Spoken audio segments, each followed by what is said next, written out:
দেখো যথারীতি আজকে ট্রেন লেট, ট্রেন আসবে দেখাচ্ছে 9টার সময়, যেটা 6:50 টাইম ছিল সেটা 9টায় আসবে। তো তার জন্য আমরা এখন মেচেদার টিকিট কেটে নিয়েছি, মেচেদা যাব বলে হাওড়া থেকে। তো এখন আমরা সেই ট্রেনে উঠে পড়েছি, অতি কষ্টে আমরা জায়গা পেয়েছি।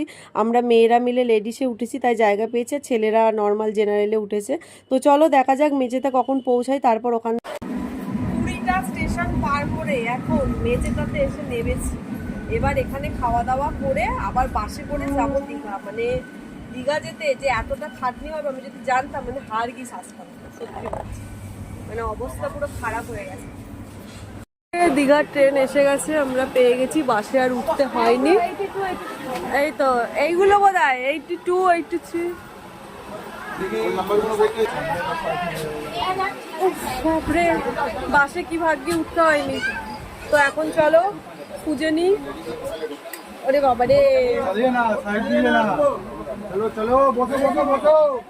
আগে খুঁজে পাবে তবে তো বলছো। জায়গা খুঁজে বসতে পেরেছি, এটাই অনেক। তো এখন বাজে হচ্ছে 10টা 5, দেখা যাক দীঘায় কটায় নামায়। চলো দীঘা নেবে, তারপর দেখা যাচ্ছে।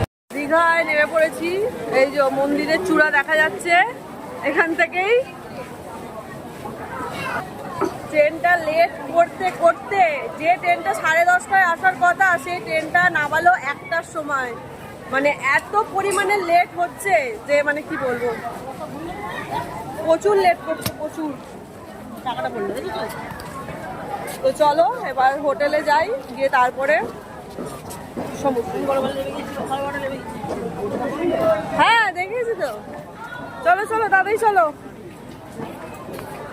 ভিড়টা দেখো শুধু, কি ভিড়। এই যারা ফিরছে তাদেরও লেট ট্রেন।